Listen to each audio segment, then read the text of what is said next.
Well, the other really cherished goal for the shuttle for NASA was that they could use the shuttle as a commercial, almost a trucking company, to bring satellites up into space, to grab them and repair them, or bring them home even if they couldn't be repaired, or if they were off course, if they had malfunctioned and they needed to be brought back to Earth to be fixed up and then relaunched.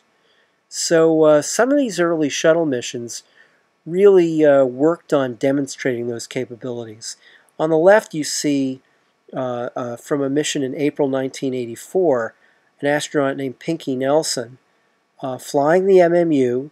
He is approaching a disabled scientific satellite called Solar Max, and he and his crewmate, Ox van Hoften, were able to repair the satellite in a series of very demanding spacewalks.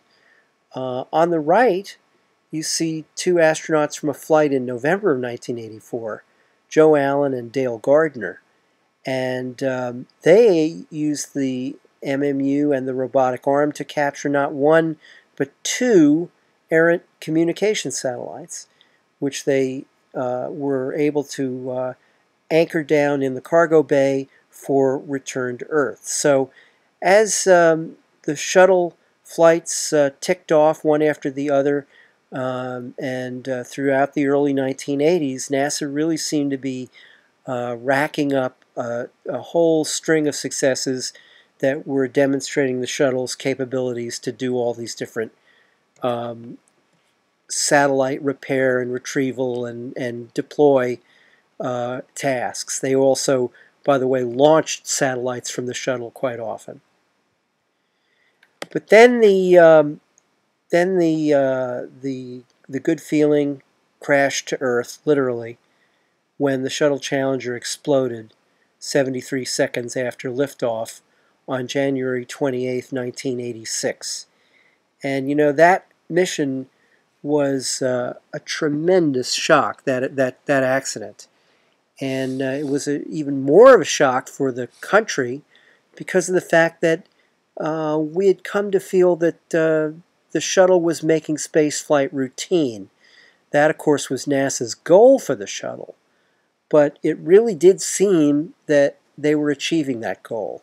In fact, there was even a Citizen in Space program that had gotten started. They were going to fly a journalist, they were going to fly an artist, but the first one on the list was a school teacher.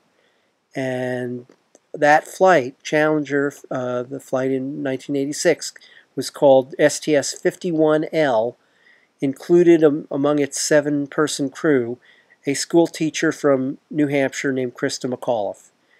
And so it only made the tragedy even more painful, and it was really a rude awakening for everyone, including NASA, that spaceflight was not routine and would never be routine in the foreseeable future. The shuttle certainly had not made spaceflight routine.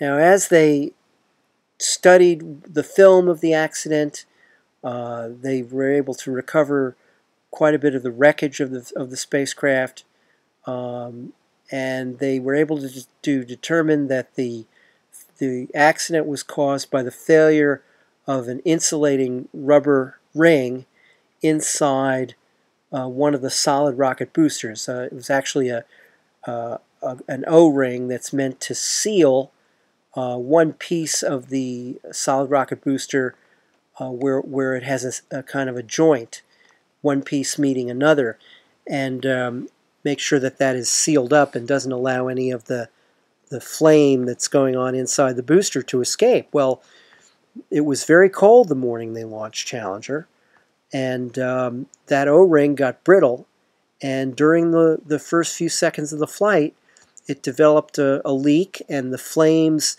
that shot out of the joint in that solid rocket booster actually caused the shuttle to explode.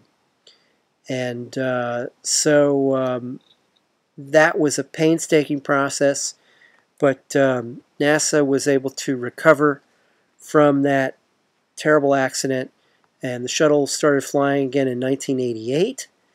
And in 1990, shuttle astronauts brought up the Hubble Space Telescope, which was a very exciting prospect, the very first large telescope ever placed in space. But unfortunately, when the images came down from Hubble, it was called the Hubble Space Telescope, when the images came down from Hubble, they were blurry. And that was a tremendous disappointment because you see on the upper left the big mirror, the 100-inch diameter mirror for the Hubble had been just absolutely painstakingly crafted. But it turned out that there was a flaw in the shape of the mirror, and that was causing the light that went into the telescope not to be perfectly focused.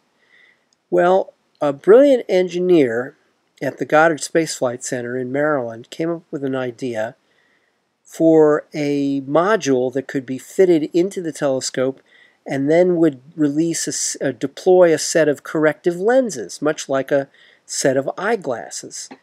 And if you could send astronauts up with this thing and install it in the telescope, you might be okay. This was the idea. Now, there was also one other instrument that was going to be replaced with a backup piece of hardware which had corrective optics already in it. So combined with the little eyeglass module that would be installed in the telescope, they hoped that everything would work out. And in December of 1993, a shuttle crew went up to the telescope, and in a series of very demanding spacewalks, they managed to take care of all of these tasks, and they released the telescope into space. They came back to Earth, and then came the moment of truth. And lo and behold, when the new images came down from Hubble, they were perfectly focused. And as we know, Hubble went on to make spectacular discoveries, which it is still doing today. So you can see in the middle picture, one of the astronauts is holding the camera that he has pulled out of the Hubble telescope before replacing it with an identical version, although fitted with corrective optics. And on the right, you see one of the astronauts riding on the end of the robotic arm, and the Hubble telescope is in the background in its pedestal in the orbiter's payload bay.